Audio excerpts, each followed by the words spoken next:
Hello friends, welcome back to my channel. आ गई हूँ एक न्यू वीडियो के साथ।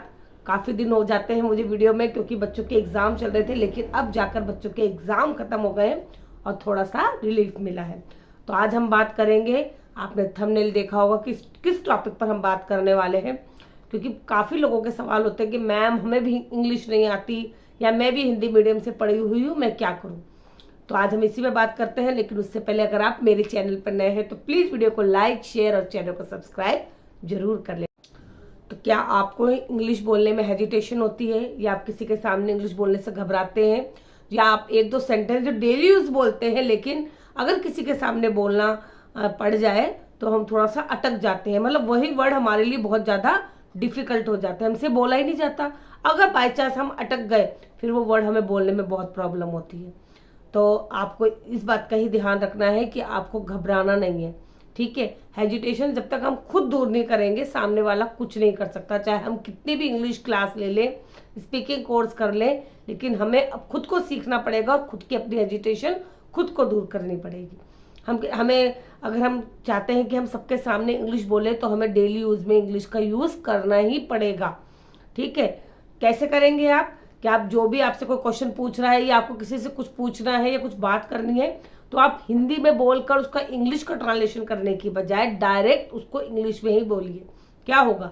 थोड़ा बहुत गलत होगा, लेकिन जब तक आप प्रैक्टिस नहीं करेंगे आपकी इंग्लिश नहीं सुधर सकती। थोड़ी बहुत शुरू शुरू में गलतियां हो सकती है, हमें सामने वाला हंस सकता है तो हंसने दीजिए, क्योंकि हमें उससे फर्क नहीं पड़ना चाहिए। हम क्या करते हैं कि दूसरा वाला क्या कहेगा, सामने वाला क्या सोचेगा हमारे बारे में, इस घबराहट में, क्योंकि यही तो एजिटेशन है कि सामने वाला क्या सोचेगा, इसी घबराहट में हम इंग्लिश नहीं बोल पाते। हम हिंदी इतने अच्छे तरीके से क्यों बोलते हैं? क्योंकि सामने वाले को हिंदी अच्छे से आती है। तो आप प्रैक्टिस करिए, डेली यूज में। जैसे किसी ने आपसे पूछ लिया व्हाट हैपन, या आप पूछ सकते हैं बच्चों से, बच्चे कुछ कर रहे हैं या चुपचाप बैठा है तो व्हाट हैपन, तो बच्चा बोलेगा नथिंग, ठीक है। तो आप डेली बच्चों से ऐसे पूछ सकते हैं। या कोई काम है या कुछ है तो आप उससे पूछिए आर यू श्योर, सामने वाला बोल सकता है यस ऑफ कोर्स। किसी के साथ कहीं जाना है और आप उससे पूछ सकते हो do you come with me, तो सामने वाला आपको जवाब दे देगा। अगर वो चलने को तैयार होगा तो बोलेगा यस। नहीं जा रहा है वो आपके साथ, तो अगर आपको ही बोलना है no I can't come with you, मैं तुम्हारे साथ नहीं आ सकती हूँ, ठीक है। तो चलिए हम कुछ टिप्स की बात कर लेते हैं कि आपको क्या क्या करना पड़ेगा जिसके कारण आप ना इंग्लिश अच्छे से बोल सकते हैं। तो सबसे पहले आपको इंग्लिश में सोचना शुरू करना है। आपको कुछ भी किसी को कुछ बोलना है तो सबसे पहले उसको इंग्लिश में बोलने की प्रैक्टिस करिए, इंग्लिश में बोलिए उसको। गलत होगा, शुरुआत अपने घर से करिए, बच्चों को पढ़ाते हो वहाँ से शुरू करिए, बच्चों के साथ ही आप टॉकिंग करिए।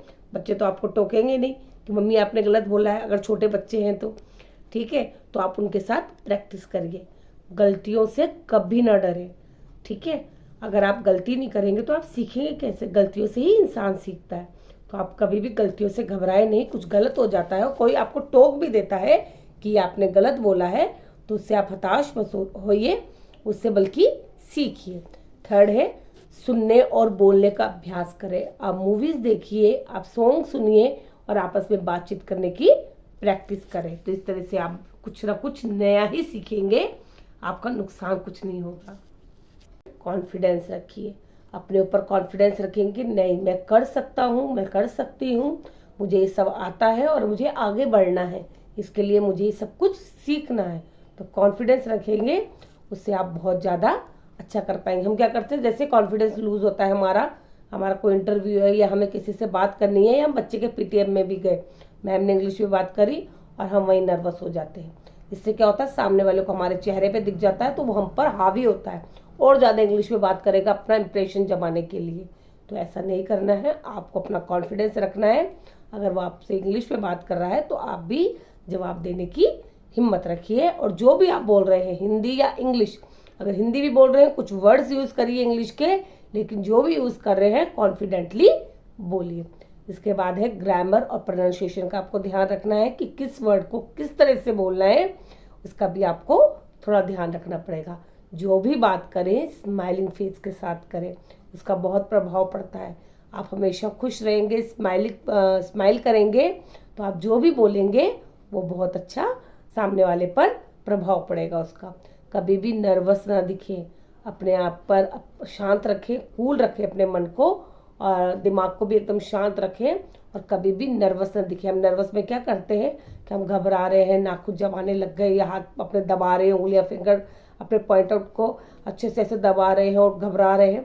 तो ऐसा नहीं करें, ठीक है। तो नर्वस आपको बिल्कुल भी नहीं हो रहा है। जो चीज़ आपको नहीं आती है या आपको जो वर्ड बोलना प्रॉब्लम हो रही है उसको रिपीट करिए। आप रिपीट कर सकते हैं, एक बार 2 बार दोहरा सकते हैं। जिस तरह से हम बच्चों को लर्न करवाते हैं उसी तरीके से हमें करना है। लेकिन हम क्या करते हैं, हम बच्चों को तो डांटते हैं कि आपका ध्यान पढ़ाई में नहीं है, लेकिन कोई बात नहीं, क्योंकि हम बड़े हैं, हमें 100 काम होते हैं। लेकिन हम जो भी काम करें वो लगन से करें, तो कैसे हाँ हम इंग्लिश बोलना नहीं सीख सकते हैं। ये छोटे छोटे टिप्स आप ध्यान रखेंगे तो आप जो आपके अंदर हेजिटेशन है या हिचकिचाहट है उसको आप आसानी से दूर कर सकते हैं। तो मैं आपको यहाँ कोई इंग्लिश नहीं सिखा रही हूँ, लेकिन आपको थोड़ा सा कॉन्फिडेंस अपने ऊपर रखना पड़ेगा।